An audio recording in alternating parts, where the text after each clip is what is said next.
Welcome, everyone. You're listening to Making Life Brighter Radio, and I'm your host, Winifred Adams, and we have a very special and important show for you today. We have a return guest, and you know, if you've been listening to Making Life Brighter Radio for years, since 2015, technically here on Voice America, that we have been covering some of the most pressing topics that shape and form our world and the world events. We've been keeping tabs on a world theater, and that world theater has come with some very interesting stories, and we've been following along with retired Army Sergeant William G. Kotel, and he was a former Centcom agent, and we covered initially the whole story of Benghazi. And then we were first on the scene about what was going on in New York City during the pandemic with the hospitals and all the things that were being sold, like the things that were brought in and fraudulently sold. So we were in front of that. And it's because of Williams filing a particular mandamus that the Venezuelan situation is coming to a head. And we're going to get into that today. We're going to talk about that today. This is very important. So I ask you to share this show and share it wide, because what he did previously appears to have an effect on what's going on right now. So please welcome back retired Army Sergeant and CENTCOM Intelligence Officer William G. Kotel. William, welcome back to Making Life Brighter. Thank you for having me. It's nice to have you back again. I'm eager to have this conversation today because you know how much we've covered this and your mandamus. So we want to go through and have an update on what exactly you have done. But before we get into the update, let's just recap what's happening in our current theater regarding Venezuela and what you did previously before all this took place. Let's jump into the first up. What's happening right now? Well, what's happening right now is President Trump and his administration have gone down to Venezuela, and they're conducting police actions to help remove unlawful drugs and the Cartel de Sol, or Cartel of the Sun, which is run by Nicolas Maduro, the illegitimate leader of Venezuela. He's not a leader. He was not voted as leader. It was Maria Machado that won 3 elections, and then the 4th election was won by Gonzalez with Machado as vice president. And that's what's been taking place, in addition to all the extrajudicial killings to ensure his power is solidified, his work with China, Russia, Iran, and Cuba to ensure his power stays in seat, and his work with terrorist groups, both ISIS, and they are mostly Sunni, as well as Hezbollah and others that are Shia or Iranian-backed terrorist groups. Mm-hmm. And so what's happening right now is also seemingly an effect of something that you filed years ago. So let's talk about your filing first up. Well, the filing I did with the mandamus was in federal courts in the city of Tampa in the state of Florida. And the reason that my mandamus was so hot and so expeditiously put in, and it was not as well written as I wished I'd had time to do, was because this was the very 3rd election that Maria Machado had won and Nicolas Maduro illegally invalidated. And the United States government hadn't been doing anything about it. And in addition to that, the massive immigration crisis, not only in the United States, but throughout South and Central America, was created by the Venezuelan dictator Maduro, with people fleeing Venezuela. There was an estimated 7.1 million refugees in 2023 that had left Venezuela for fear of safety and other reasons of security. And they caused other countries around them, like Colombia, Mexico, Honduras, El Salvador, the whole 9 yards down there, to have massive problems. And Nicolas Maduro's only ally was President Silva de Lulu, which is the president of Brazil, who's also a corrupt individual. Now, these individuals that forced this problematic immigration crisis also work with cartels and work with terrorist groups and work with basically bad actors like China, Russia, and Iran, and Cuba. And they emboldened other people. And they cost many countries, to include the United States, lots of lives, lots of material resources, and lots of money unlawfully. But the prior administration, under the Biden administration, did not do anything to stop this. And that is why I filed my mandamus on the third time Machado won the election lawfully in Venezuela. And it was, again, just snubbed. Judge Baxley dismissed the case before the White House even received their copy of it. However, the copy does exist with the White House legal counsel, and that is what I believe this administration had read and gave them the means to not conduct a war action, but a police action lawfully against the illegal drugs and the illicit trafficking and human smuggling, as well as ways to terminate and stop terrorists from being down there. And there's quite a few other things added to that whole scenario, and I'm not sure why. But if the what are withdrawal those from things? Afghanistan is any, well, if the withdrawal from Afghanistan is any indication as to the previous administration's not caring about U.S. people, U.S. service members, and equipment and money and material and resources, well, obviously Venezuela was not high on their bucket list either. Exactly. And so you feel that what President Trump is doing is not only necessary, but because he was a phony dictator, essentially, he's a dictator, but he was not lawfully elected. Therefore, let's talk a bit about his crimes against humanity, just so people have context, because all they see is narratives of this is what's happening right now, but they don't really know what has happened in the background for years. Let's talk about Maduro's Well, I apologize. conduct. I'm gonna apologize in advance to any listeners that may be a little bit upset by what I'm going to say. However, it is important to understand this. Back in 2017 is when I began trying to push for a change in Venezuela. And the reason why was because an individual from Venezuela had escaped and made it to the United States and had basically brought out to the open that Nicolas Maduro had death squads going around to people's homes, dragging them out and either arresting them or killing them. And these bodies were brought to different facilities to process them, to hide the evidence from anybody that would investigate them. And I have a video on that, which is short but very horrific. And I apologize again, this is very hard to hear, but these are crimes against humanity, and the cover-up was massive. You'd liken this to something like what the Nazis in World War II were doing to the Jews and to others like gypsies and other people that were, non-welcome in their country, so to speak. And this was put out to a lot of people in the Congress and Senate and to the administration at the time, which was President Trump's initial administration, but for whatever reason, nothing ever got through to the president at the time, and I did everything I possibly could. Another example of what's taken place with this is Nicaragua has always teetered on the balance between democracy and communism. And as a result of Nicolas Maduro emboldening some of these more communistic countries like Cuba, Nicaragua, and Delulu with their business contracts, in Nicaragua, a Catholic bishop, along with 212 Catholics, were arrested under political guise and then held in custody for some time.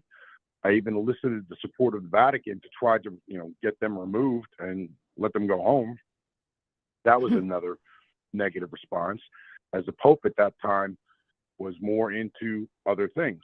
An example of those other things would be like when Israel was unlawfully attacked and people were being slaughtered, the Pope calls Iran as opposed to calling Israel and showing any support. Very disheartening, especially if you're Catholic and you think that that's really the wrong course of action, as I do, and I hope everyone else there would feel the same. So these are some examples of things that have gone on for long periods of time. And so that frames what you were talking about as unlawful conduct and the cover-up and the continuation of what he was doing in the world theater. Now, we know that we've talked before about Russia and China coming closer and being on the edge in between there with ships out between us. What do you think is happening right now in regards to the water space between the United States and Venezuela? Are Russia Well, and there's several China? things. I'm sorry, go ahead. Go ahead, please. Well, there's several things. Number one, the Chinese are building a massive oil platform rig in Venezuelan territory. They want to extricate oil for their own country's use. Obviously, number two, the Chinese try to manipulate and control the Panama Canal, which is not part of Venezuela, but it's another emboldened move. And number three, they're being hosted by Nicolas Maduro as long as they support them. And conversely, Russia has removed themselves from Venezuela as they were one of the bigger supporters of Maduro. They have left some personnel and assets there. But I think, as my mandamus described, the president is not going in there looking for action and a war standing, is more of a police standing. And that allows for Russia to remove their personnel without any conflict between them. The Chinese obviously have to be pushed out. Maria Machado is a threat to that. And then lastly, Chevron Texaco was the only company down in Venezuela during these past few administrations to actually conduct and do business. And it was unlawful. It was basically profit for, blood, so to speak.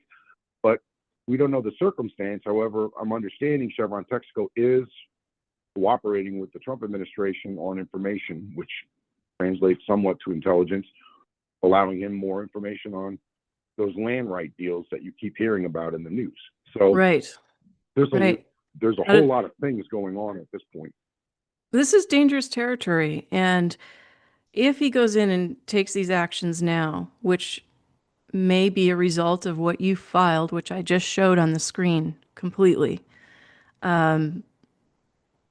what is his purpose and what would be the outcome, the goal, do you believe? Well, I think the purpose would be not to put anybody on the ground, but allow Machado and Gonzalez to take charge of the country they were lawfully elected to do, and to remove Maduro and charge him for crimes against humanity and other crimes for drugs and cartels and terrorist ties and other things, and allow for this to go forward without any real bloodshed. That's the whole point. Thus far, the bloodshed has been on actual smugglers and then groups that are not only narcotics groups, but they're probably mixed in with terrorist groups. And that's a good thing the administration's doing that. So this has already been a decided factor by the Venezuelan people several times over. Maduro is not a lawful leader. He's not the president. He should be removed. And I just want to bring up one other aspect of this, and I think it's important we do this.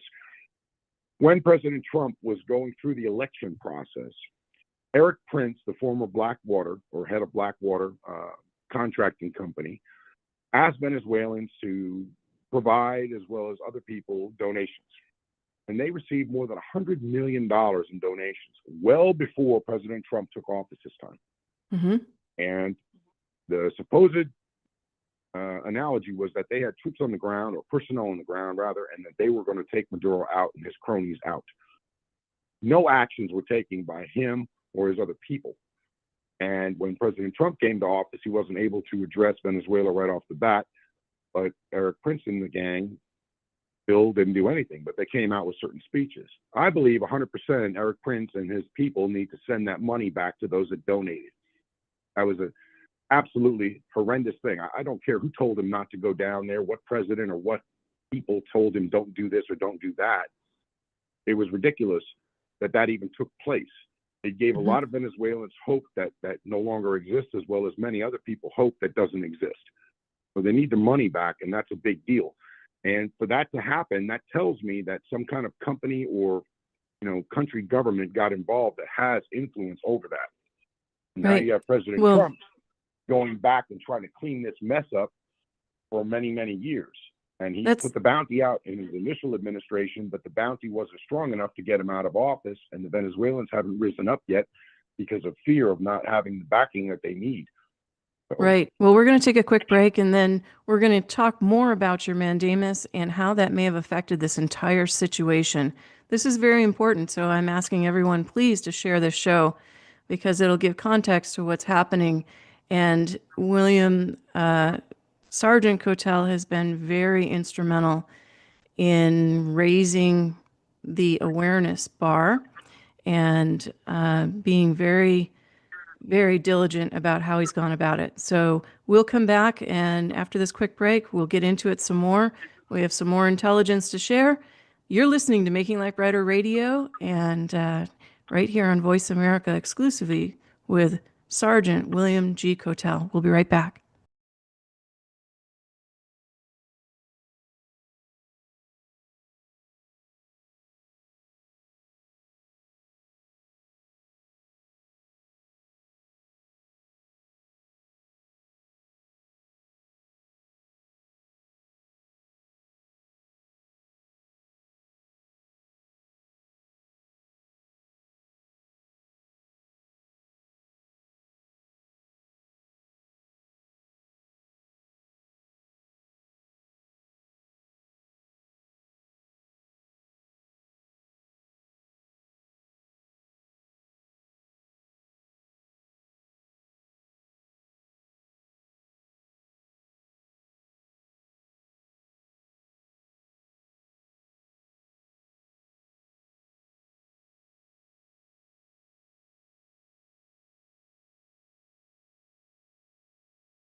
You're listening to Making Life Brighter, and I'm your host, Winifred Adams. Thank you so much for listening today. We have special guest, return guest, retired Army Sergeant and Centcom Intelligence Agent William G. Kotel. William, welcome back. Thank you for being with Oh, us today. thank you. You're down near MacDill Air Force Base, right? Yes. And so tell us what's going on in the air overhead lately. Oh, there's a lot of air traffic, fighter jets, refuelers, you name it, helicopters. It's always busy here, but it's been more busy lately, obviously, with Venezuela. Yeah, people put up those Skynet kind of cams and they can show the activity of the military across the United States and the world. And it apparently shows quite a bit is going on down there right now. So, what do you notice as a difference? Just the increased fighter cap presence, meaning fighter jets in the air for protections, obviously over U.S. territories. That's about it. I mean, I Do you don't work for them, so I can't speculate on what they do exactly, but that's pretty much what you see. have you felt or do you feel that the current situation could escalate, or is the United States in a position that it would never go to that? My personal opinion, and this isn't factual, is that President Trump has the situation well in hand. I think that this will not really escalate to much of anything. I think that right now, Maduro, the way he is acting, he's looking for an out. And Hmm. he called the president last week to ask if he and his family could become safe patches, out of Venezuela. But obviously, the other people that work for him that are really close with him may not allow that to happen. There may be some serious infighting going on. But the quicker he's removed, the better. But we don't want to have any kind of actual war type situation, no boots on the ground. We don't want any of that stuff. We just want it to be a transition to the lawfully elected government, not by force, but by choice. Right, exactly. So let's go back to what you filed and bring us through that in chronological order, because it seems as though that's had an effect or impacted some of what's going on. Let's start with Okay. your initial filing and the purpose of it. So in 2023, May 7th was the third election where Machado won the election. And Maduro decertified the election, claimed that she unlawfully usurped the constitution of the country of Venezuela, and even attempted to do an arrest on her. He had the Supreme Court, which in Venezuela is consisting of three persons that are under his thumb, invalidated, even though it contradicts the original constitution of Venezuela. That's what triggered my overwhelming concern that, number one, Ms. Machado was going to be killed, arrested and killed unlawfully. Number two, that this immigration crisis caused by Venezuela and Venezuelans that just want to go home, they can't, was going to continue to escalate. And number three, that there were so many outside actors in there dealing with terrorist groups, cartels, foreign governments, that they could maneuver unlawful weapons, materials, and supplies in a position to where they could not only influence other countries around them and still remain allies with Brazil, but they could start moving material and equipment north toward the United States, causing problems. Obviously, one of those everybody hears about is Tren de la Agua. It was a military move, to be quite honest, where Venezuela sent these narco thugs into the United States, but they targeted specific areas that were within the vicinity of military or federal and government buildings, allowing them to start to intimidate, cause threats, and other problems. These are typically disruption operations to disrupt United States government and military personnel from doing their job by basically threat of fear or violence. So the Tren de la Agua wasn't that successful, but the mechanism in which they were sent here was very clear. There was a military move to conduct these disruption operations. So the influence was just spreading more and more. The immigration crisis was getting worse and worse, and many terrorists from many different terrorist groups were crossing the border unchecked. So now we are, or President Trump is, in the process of cleaning this up, but they're still here and damage has already been done or can be done, and it's being mitigated to the best of everyone's ability. Question remains, why is Maduro still allowed to be in office? So the police action was necessary to help remove him. So the mandamus purpose back in 2023 under President Biden was to ensure somebody in the federal government took some kind of actions to remove or to attempt to remove Maduro, who's illegitimate, to stop any further kinds of problems that we saw continue until President Trump took office. And when you decided to address this, what prompted you really to do that? Like, what was the point of your mandamus initially?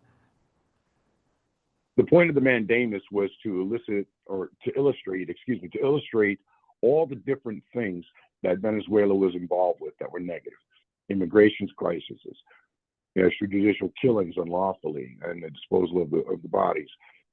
The cartel involvements, from many cartels to include their own, the terrorist involvements, the involvements with foreign governments that are unfriendly to the United States, and to show also the impact it's had on surrounding countries, i.e. like Nicaragua, where they took basically a more communistic role and started arresting the Catholic bishop and priests and others, Catholics, in a political venue. And it caused Cuba to become emboldened and now become more of a harsher communist country than it was when President Obama was in office. It became more of an open society. Now it's not. It also allowed people like Silva de Lula, who's president of Brazil, to continue to operate, even though he was founded for corruption on several occasions, but no one's removed him. And obviously, the Brazilian government, as well as Maduro, did sponsor and support the Palestinians and applauded the move of them going in and attacking the Israelis on October 7th, which was a slaughter of 1,200 people. I mean, heinous, absolute heinous crimes. Heinous. So and so you... Go ahead. Go ahead. Well, this is the kind of evil and inhumane people that are actually running these places unlawfully. And that's why it was so urgent back then to try to push for his removal through the mandamus, to bring to the administration of the Bidens to their attention that this is very serious. This is what's causing so many of our problems in the entire American hemisphere. It's not just the United States. You talk the American hemisphere, you're talking South, Central, and North America. And this is what we had pushed and everyone had pushed onto. And this also gave criminal cartels in other countries and criminal groups or terrorist groups in other countries more power and more freedom of movement. This is why it was so critical to try to get that up, even though this judge down here, Baxley, went ahead and dismissed it without cause, which really kind of disheartening, but at least it's on file there so people can see it. And the White House did have a copy in their legal staff. And so how do you think you affected the current situation using the mandamus, or just by the fact that you filed it? I don't know that it was me personally that did anything to cause this to happen, but if you read the mandamus, it gives reasons and causes. It also gives a plan of action. It actually says what can be done. And under the presidential powers, conducting a police action doesn't require a War Powers Act, and it also allows for police actions to get more involved with corrupt leadership of foreign nations. That's critical because that allows the administration, without problems from the Congress or Senate, if they want to play politics, to at least attempt to stop these kinds of criminal behaviors and to help people. And why So do you it's think the there. filing was opposed? Because what do you think triggered the opposition to your filing this mandamus? I think the judge didn't want to hear it. I think the judge felt as though that he didn't have to hear it, that I'm just a regular citizen and I have no business being in the courts. You know, and again, a lot of judges are indicative of personal and political venues as opposed to actually the law. The Constitution supports what I wrote. It was just a simple mandamus to say, hey, I'm a citizen of the United States. I said, I'm ex-military. I understand this concept of what's going on, and I would like the administration to do something. I want to sue them for it. And the judge was like, I'm not going to hear this. So, I mean, he just shut it down without any proper cause. There was no legal cause given, just dismissal. And what did you do after the again, dismissal? I went out to every media outlet I could, and I sent it to them. I sent it to congressmen and senators. I sent it to the White House all automatically for their copy, but I sent it another time to the White House under Biden to ensure that they understood the reasons behind it. I wasn't trying to point a finger at President Biden and his staff and say, you guys are losers or anything like that. I was saying, hey, this is a significant, clear and present danger to the United States on many fronts and many other countries. We have zero ties with South and Central America. We need to address this. This guy is illegitimate and he's murdering people. That's what I said. This was not dealing with politics. This was dealing with just a straight up, maniac murderer that wants to sit there and solidify his control and power. And that can't be allowed in this state, but it is. And it's horror. I mean, it's absolute horror for everybody involved. Well, let's look at it. There's no business turning a blind eye. We have just a minute till break, but if he got away with this and continued to move forward, what would be the angle of Venezuela to do that? What would be the point infiltrating America? Okay, first off, I apologize at the helicopter right overhead. Second off, the point of him doing that would be to ensure his power stays current and for the foreseeable future, and that he solidifies it. Second would be his point of trying to influence more countries around him to stand strong. And third would be to allow the Chinese to come in and probably bring military assets in to help him secure his country while they pump oil. So he would be an absolute rich, ultimate dictator with all kinds of, people and militaries and governments at his disposal as shields to block anyone from coming in and dealing with him, like supposedly Eric Prince and Blackwater Boys. But that's a different story. Well, maybe we'll get into that a little bit later or another day as well, because all these pieces are coming together and you've filed this, you basically had it ignored. And now what I put up a little earlier is the second piece now, the last piece, the most recent piece. However, we'll get into that when we come back. We're going to take a quick break here on Making Life Brighter Radio.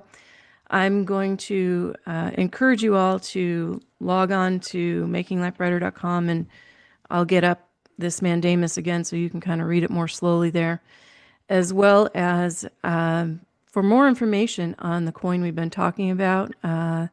We've been talking about this hot crypto that's going on, and we've been talking about investment opportunities and things like that. So you can get more information at makinglifebrighter.com. Just fill out your information and people will contact you back to give you more detail of what's happening there. That is a super hot, exciting thing, especially for holiday time where people are gifting, and they're gifting investment opportunities now, which is very interesting. So we'll be right back. You're listening to Making Life Brighter Radio. This is a hot subject about Venezuela and our world and the security of this country. And you're listening to retired Army Sergeant William G. Kotel. He was a former Centcom agent. And again, we've had many shows dealing with Benghazi, dealing with the truth and the factual evidence of what's really going on in this country and the cover up of different things around the pandemic, especially. And William is always first on scene to have the facts and know what's going on and a solution. He's one of the rare ones that has a solution. We'll be right back.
You're listening to Making Life Brighter Radio, and I'm your host, Winifred Adams, and we're back here today. We're talking about world events, and these are important world events. It's holiday time, and we'd like to have a jolly holiday, of course. However, this is what's happening in the world theater, and we've been ahead of it for you here on Making Life Brighter for the last few years. And we are speaking today with retired Army Sergeant William G. Kotel. And William, so you filed this mandamus. The judge rejected it. What happened after that? Well, as I said, I submitted my mandamus to several congressmen and senators, to several other people in the administration, and even to some governors to allow them to see what's going on. In particular, Governor Abbott from Texas was really impacted by that massive immigration surge. And with the advent of having terrorists mixed in those groups, as well as cartel members, it was very touch and go for the Texas government and the Texas administration to handle that. And Governor Abbott would have another say-so with the federal government to say this is a real clear and present danger. I've really never got any responses from anybody except for one congressman, and he advised me that they were not able to handle that very well. And if you recall, the Why? immigration situation, because he told me that it's the executive branch and not their office that handles that, even though he Interesting. was one of the proponents of blocking things. And he was a Democrat, of course. But the point is that, I mean, nobody was responding, so I went to both sides of the aisle. It didn't really make a difference to me because I thought it was a human nature issue, not a Democrat-Republican issue. But when you come back to reality on this, if you recall, there was a lot of news articles that came out about immigrants receiving, $40,000 or $50,000 in food stamps and $8,000 to $10,000 in cash, and they were getting non-repayable loans, being able to buy things and gain businesses. And you had regular Americans that were suffering that weren't able to get any one of those benefits that these immigrants were getting. Right. So a lot of money was Exactly. spent on them, and that really harmed a lot of American people, especially when the news broke and it came out with various news outlets. But Mm-hmm. again, me pushing this forward like I did with the media outlets, which was yours, Winifred Adams show, was the primary one that actually aired it. Um, We got, Afghanistan's brought up a lot, and yeah. some of Venezuela's brought up a lot with a lot of media outlets to help spawn or spurn different candidates that are running for office. But nobody wants to go into details or facts about things to allow for the public to see what exactly really transpired. And that's Hmm. kind of scary. Well, let's talk quickly about what you filed around Afghanistan, just for those that are new to this with us here, because you've been on top of so many things, and you were the one that called me and said, "Hey, this there's something going to happen." It turned out to be the pandemic, and you you were right there ahead of it all, and you always are. So tell us what you did about the withdrawal from Afghanistan briefly, and then we'll come back to this mandamus. Well, the withdrawal from Afghanistan was based off of an unlawful timetable that President Biden and his staff set. That unlawful timetable, along with using the improper base to withdraw from, caused American citizens and American green card holders to be left behind, as well as $88 billion in equipment. And some of that equipment was classified, some was sensitive, and some of that had personal data and information, not only of people that were in Afghanistan or bad guys, but also of good guys. When the Right. withdrawal began, I communicated to the Inspector General's offices of the Department of Defense and the Department of State that this was unlawful, communicated with multiple congressmen and senators, as well as the administration, saying this is unlawful. The day after I made these complaints, the Department of Defense shut down the Inspector General complaint, and the Department of State never responded, nor did anyone else. And 13 service members died because the number 2 from Al Qaeda was outside one of the gates and detonated several bombs. Now, they were seen the day before, they were seen the day after, and no actions were taken. 13 service members died. We brought 124,000 Afghanis to the United States, and only 24,000 were vetted. Yeah, So that's this presented astounding. massive problems. Yes, and the whole point was this was illegal. This was against the Constitution. So I conducted a mandamus with the Supreme Court of the United States with all my facts and data in a correct manner. The Supreme Court kicked it back to me saying there were mistakes in there that had to be corrected. I corrected 2 mistakes that were found in there that were not even really mistakes, but I corrected them. Once I sent it back, it went to the clerk of review, a woman named Lisa Nesbitt. Miss Nesbitt contacted me saying that I had no authority to file a mandamus in the Supreme Court. I had to go to a lower court under Rule 20.1. That's a lie. I had an argument with her about it on the phone. She hung up on me. Shortly after that, somehow, magically, Justice Kavanaugh's personal information was handed out, and he almost got shot and killed by somebody. So You can't the make this Supreme up. This Court is may so not be, wild. It's such a I know, wild the Supreme story. Court may not be tainted. Well, the Supreme Court may not be tainted, but those that are empowered to review documents can stop them. And Miss Nesbitt also never docketed my case number. She then further never had any communication with me until 2 years later, where she said the case is still in limbo. So she never kicked it back saying the case was closed, which means I can't file another one. And she never pushed it forward to docket it. And in my discussion with her 2 years later, she continued to tell me it needed to go to a lower court based off of the same rule, 20.1, which does not allow for me to have to do that. I have filed so many times. So what I did is, with this mandamus I did against Venezuela, as one of my exhibit documents, I added my Supreme Court mandamus to ensure it did get into the federal, system. At the same time as that, I also contacted a Mr. Mark Schmidt, who is a Gold Star father of one of the service members that died in Afghanistan's withdrawal, who had the ear of several congressmen, and had a committee set up. And I provided that documentation to him. He provided it forward. And they say that they did receive copies of my Inspector General's complaints from both the Department of Defense at the time, because now it's the Department of War, and the Department of State. But no action was taken. And again, we go back to the idea that Afghanistan, they had a lot of our sensitive items. They had a lot of our personal information. And they never took any action. And again, we go back to the idea that Afghanistan, they had a lot of our sensitive items. And they never took any action. Yeah. classified material, Right. and still holding a ton of personnel. And I have Right. done everything in my power to try to get those people out and to try to get this stuff back through legal means. But when the Supreme Court has a clerk of review office that blocks documentation unlawfully, and the Congress and Senate aren't willing to do it, the only one that did was Congressman Green. She was out of Georgia, Marjorie Taylor Greene. She used it as an impeachment article several years back against the Biden administration, but then it got backburnered, and she had no interest in talking to me about how the case fits into anything. So that was a political stunt that had no teeth. It had no way forward, no way ahead.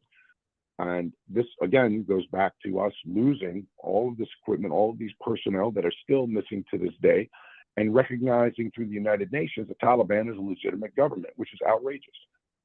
Right. So this is all why I filed this mandamus. It was perfectly legal and lawful. The Supreme Court should have heard it.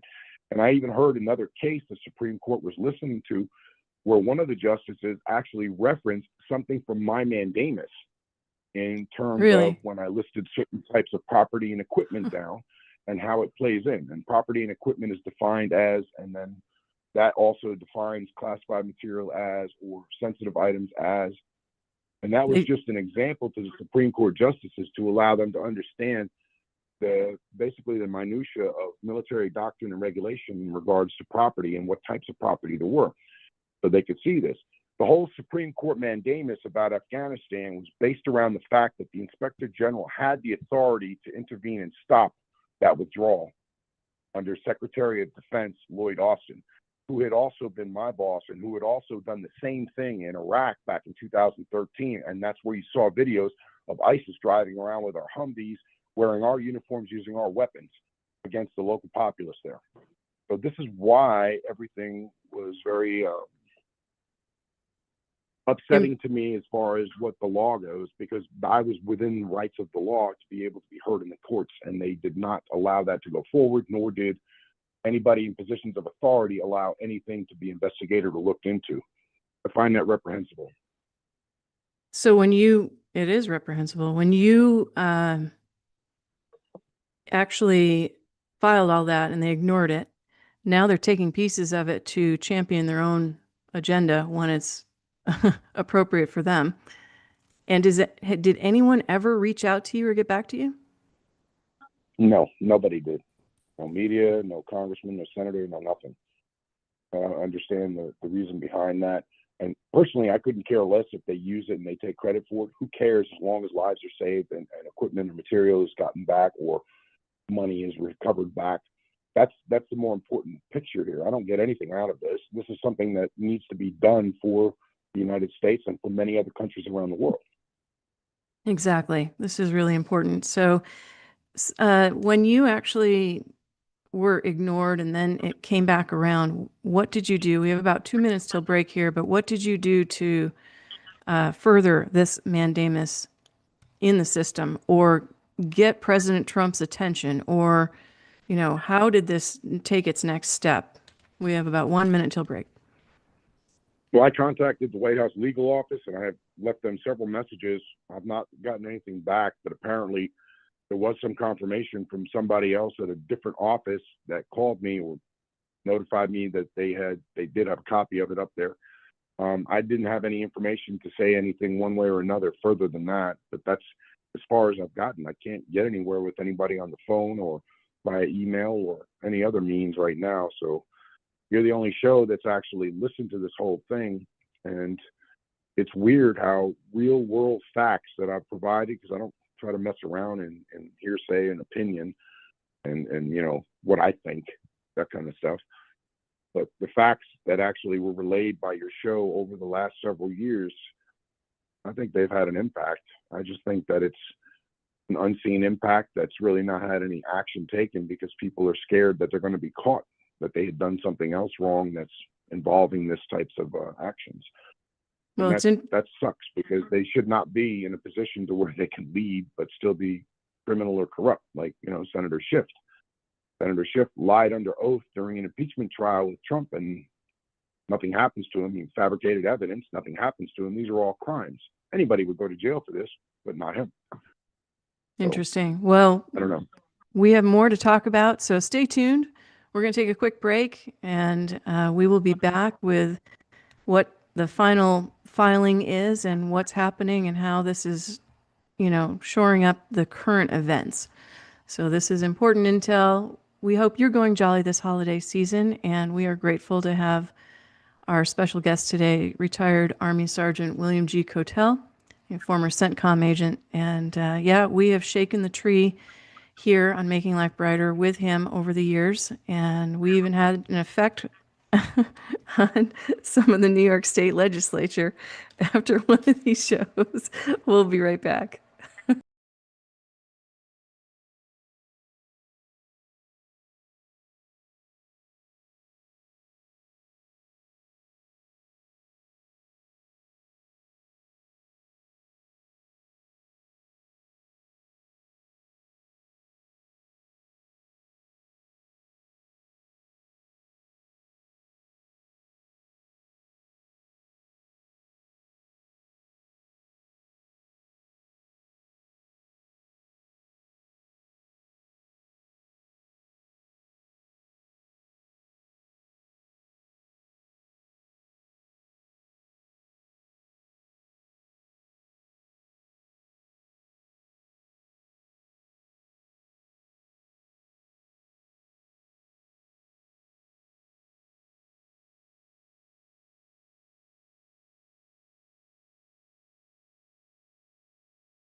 And we're back. You're listening to Making Life Brighter Radio. I'm your host, Winifred Adams, and today we are talking about the impact of retired Army Sergeant William G. Kotel and his filing of his mandamus about Venezuela and the withdrawal from Afghanistan, for that matter.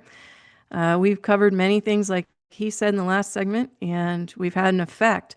So, William, what was the effect in New York State from our dialing? What was it? Something for dollars. We were talking about the pandemic. We were talking about Cuomo, and Yeah. and look at what's happened now. So there was a legislation change because of that show, apparently. Something got altered in New York State after that show. And then Cuomo went away, and now he's trying to come back. And so it's a really interesting play. How do you take that?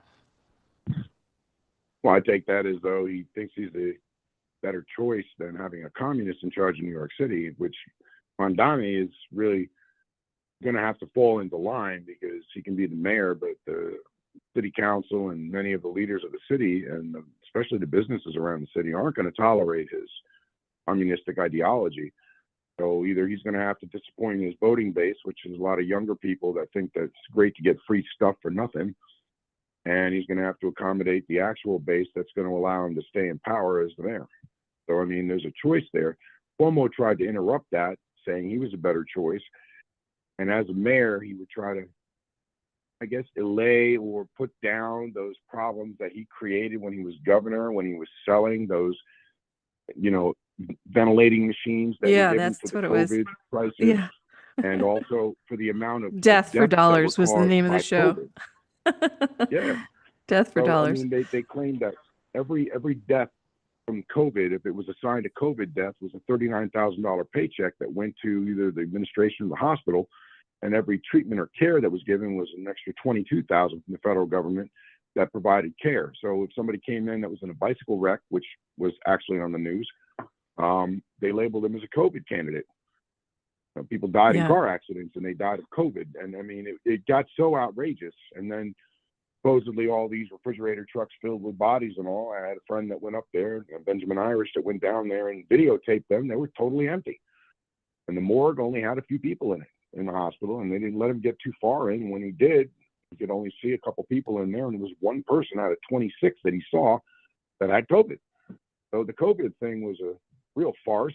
It made a lot of money for a lot of people, everybody that wanted to get involved with, having a company to create masks for protection, to ventilation companies. Then ventilators that were sent to the state were then auctioned off, and they made money off them, and everybody was injured or died of COVID. They made money off that. Pharmaceutical companies made crazy money. The actual drugs that were fighting it were hydroxychloroquine, and the two plants that manufactured hydroxychloroquine in the United States, both of them burned down within a week of each other in two different states. That's right. So I the Israeli remember government gave us, Trump addressing yeah, that, they gave us actually. they gave us 6 million doses to augment the hydroxychloroquine shortage. I mean, there's just so many things that went on with this COVID fiasco and scam, not just for the United States, but many other countries. And a lot of people just took advantage of it to line their pockets.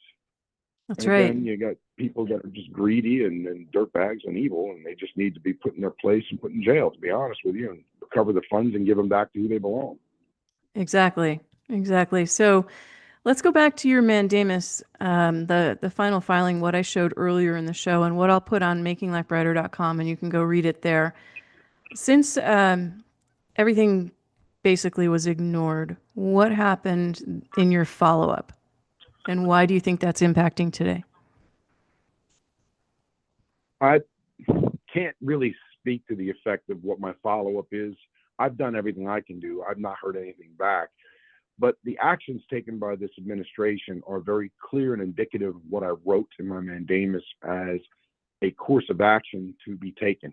I didn't just spew that there's all these problems, fix it. I said, here are all these problems. Here's a method to fix it. And that was to conduct the police action, not to have any additional, collateral damage or casualties or anything like that, but to actually get Maduro removed from office along with all the cronies up there, like the generals in the Supreme Court and some of the other people in Parliament that supported this as they lined their own pockets. Maduro has family that lives in Miami. They have multi-million-dollar mansions. They were just recently seized, yachts, other things like that.